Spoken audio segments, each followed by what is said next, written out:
Hello friends, स्वागत करता हूं मैं आपका अपने चैनल वीज़ा फैक्ट्स पे, जहां पे हम शेयर करते हैं वीज़ा से रिलेटेड छोटे छोटे फैक्ट्स एंड कुछ नॉलेज।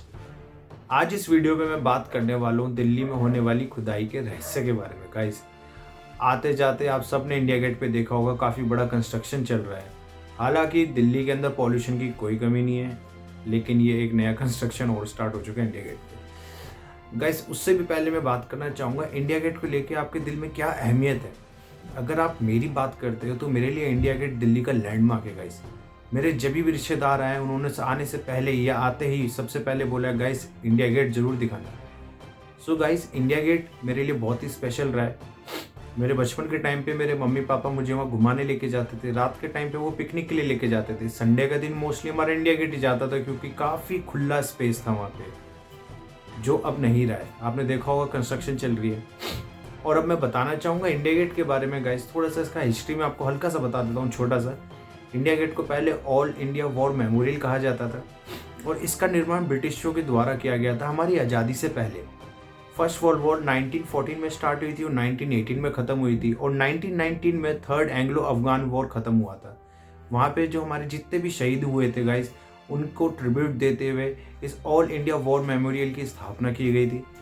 जो मिस्टर आर्थर है, उनके द्वारा इसकी स्थापना की गई थी इंडिया गेट की। और जो हमारे एडविन लिटविन थे, उन्होंने इसका आर्किटेक्ट डिज़ाइन किया था गाइस, इंडिया गेट का।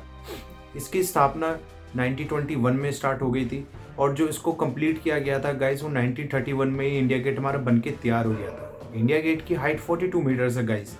और इसके बारे में मैं बताना चाहूँगा, इंडिया गेट जो हमारे राजपथ पे स्थित है, और राष्ट्रपति से लेके, राष्ट्रपति भवन से लेकर और इंडिया गेट के बीच में जो रोड है, वो 3 किलोमीटर लंबा रोड है गाइस।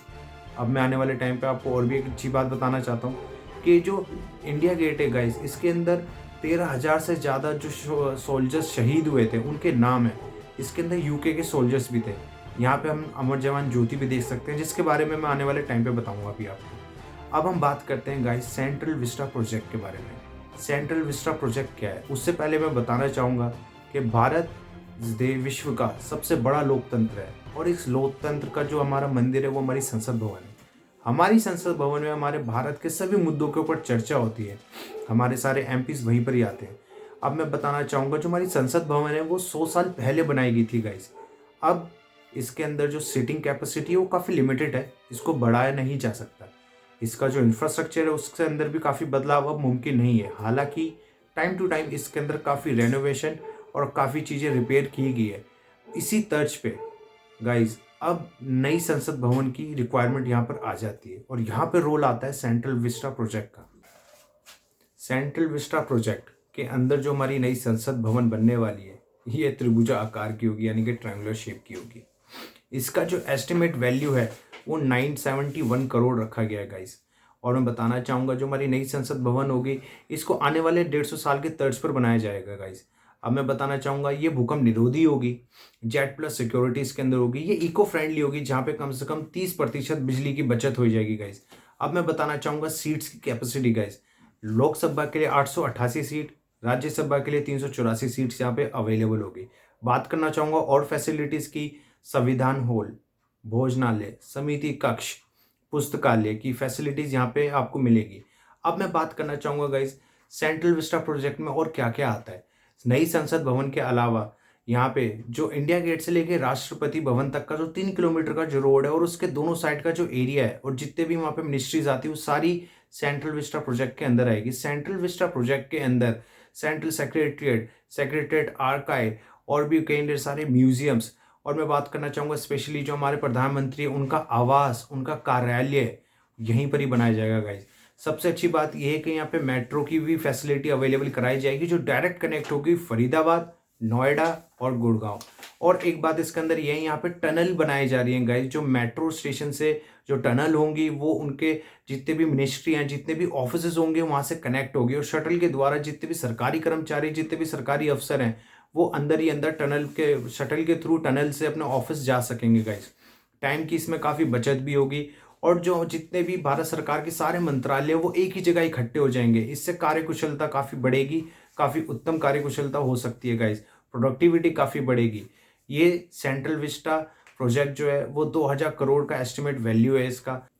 अब बात करते हैं अमर जवान ज्योति की। आपने सुना होगा जो हमारी अमर जवान ज्योति जो इंडिया गेट के नीचे हमेशा से 50 साल से जलती हुई आई है, अनस्टॉपेबल, उसको बुझाया जा रहा है और उसको मर्ज करा जा रहा है हमारे वॉर मेमोरियल म्यूजियम के साथ। गाइस, अमर जवान ज्योति की स्थापना 1972 में हुई थी, 1971 की वॉर के बाद श्रीमती इंदिरा गांधी जी के द्वारा। और इस पोजीशन में आपने देखा होगा कि अमर जवान ज्योति के ऊपर एक राइफल डाउन पोजीशन में है, जिसके ऊपर एक अननोन सोल्जर की कैप है। इसके चारों तरफ हमारे एक फ्लेम के स्टैंड्स लगे हुए हैं, जहाँ पे हमेशा नॉन स्टॉप एक ज्योति हमेशा जलती रहती है गाइस। अब अमर जवान ज्योति को वॉर मेमोरियल म्यूजियम के साथ मर्ज करा जा रहा है। और वॉर मेमोरियल म्यूजियम के साथ इसलिए मर्ज करा जा रहा है क्योंकि इससे पहले कोई एक डेडिकेटेड म्यूजियम नहीं था हमारे शहीदों के लिए, लेकिन 2019 में मोदी जी के द्वारा ये ओपन हो चुका है। वॉर मेमोरियल म्यूजियम में पहले से ही एक अमर जवान ज्योति जल रही है। सो गाइस, पहले डिसाइड किया गया था कि ये जो ज्योति है, अमर जवान ज्योति जो इंडिया गेट के नीचे थी, इसको वहाँ शिफ्ट करा जाएगा। लेकिन अब ये सारी चीज़ों पे काफ़ी बातें हुई है कि दोनों को जला के रखना बहुत इम्पॉसिबल है, तो वो एक वहीं पे रहेगी और इसको बुझा दिया जाएगा गाइस। सो ये सारे टॉपिक गाइस एक दूसरे से लिंक थे। इंडिया गेट पे होने वाली खुदाई सेंट्रल विस्टा प्रोजेक्ट का एक हिस्सा है।